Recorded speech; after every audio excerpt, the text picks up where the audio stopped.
ऐसा हुआ था कि पीड़िता जो है उसको शारीरिक कुछ कष्ट था, वो काफ़ी लंबे समय से अस्पताल की सेवाएं ले रही थी, पर उसको कुछ अच्छे बेनिफिट्स नहीं मिल रहे थे, जिस वजह से घर वालों ने उसको कहा कि हो सकता है कि तेरे को कोई देवी देवता का कोई दोष वोश इस टाइप से कुछ हो।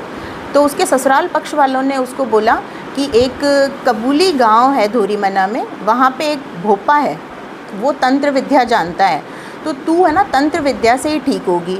घर वालों के कहे अनुसार वो कबूली गांव में जाती है, और उस टाइम पे जब वो वहाँ भोपे के घर के आगे, जो आरोपी है लादूराम, उसके घर के आगे एक मंदिर बना हुआ है, उस मंदिर में जब वो जाती है तो वो लादूराम से मिलती है। पीड़िता और जो आरोपी है उसमें एज ग्रुप में बहुत लंबा डिफरेंस है। पीड़िता उस समय 19 साल की है और जो आरोपी है वो 70 साल का है। जब वो उसे अपनी कष्ट पीड़ा के बारे में बताती है तो जो तांत्रिक है वो उसको कहता है कि मैं तुझे एकदम ठीक कर दूंगा। तो वो कहती है कि ठीक है, आप बताओ मुझे उसके लिए क्या करना होगा। तो तांत्रिक उसको बताता है कि मैं तुझे एक नारियल दूंगा, उस नारियल को जहाँ तू सोती है उस रूम में अपने सोने की जगह पे रख लेना, और अमावस्या यानी पूर्णिमा के टाइम पे मैं तेरे पास आऊँगा। उस समय पे एक तेरे गांव में जो तेरा पीहर है वहाँ पर एक नाडी है, उस नाडी में एक हवन कराऊँगा मैं। उस हवन से जो तेरी ये कष्ट पीड़ा है शरीर की वो पूरी तरीके से दूर हो जाएगी। जब वो उस 11 या पूर्णिमा के दिन पर पीड़िता से मिलता है, उसके घर पहुंचता है और उसको बोलता है कि अब हम हवन करने चलते हैं तेरे पीहर।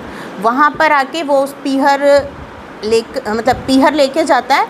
पीहर जब पीड़िता जाती है तो वो अपने पति के साथ जाती है, और वो जो आरोपी है वो उसको नाड़ी पे तैयार मिलता है। नाड़ी पे वो हवन की तैयारी वगैरह पूरी करके रखता है, और पीड़िता को कहता है कि जब तू उस नाड़ी पे आए तो इस चीज़ का ध्यान रखना कि तू अकेले ही आना, यदि तू किसी को अपने साथ लाई तो मेरा जो हवन है वो सफल नहीं हो पाएगा। तब पीड़िता अपने पति को मेन रोड पे छोड़कर चली जाती है। जो नाड़ी है वो वहाँ से लगभग 1-1.5 किलोमीटर अंदर में होती है। वहाँ पे पीड़िता चली जाती है। लगभग 11 बजे के आसपास पीड़िता नाड़ी पे पहुँच जाती है।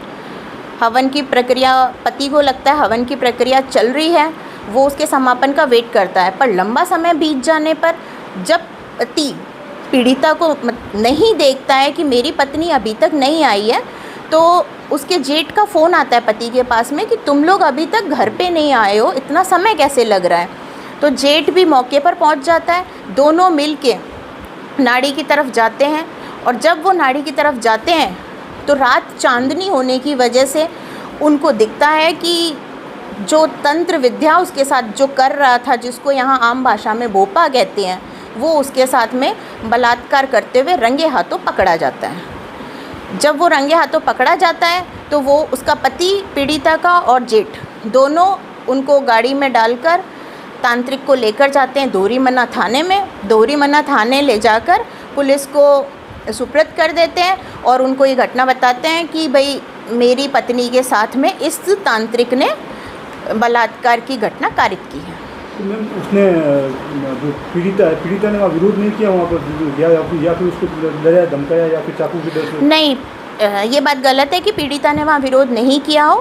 पीड़िता ने वहाँ विरोध किया था, पर जो तांत्रिक था वो अपने साथ में एक चाकू लेकर गया था और उसने बोला कि यदि तूने आवाज़ करी है तो मैं तुझे यहीं जान से मार दूंगा। उसको डरा धमका कर उसने रखा, जिस वजह से पीड़िता चाहकर भी कुछ नहीं कर पाई और उसने चुपचाप अपना जो भी काम है तांत्रिक ने शुरू कर दिया।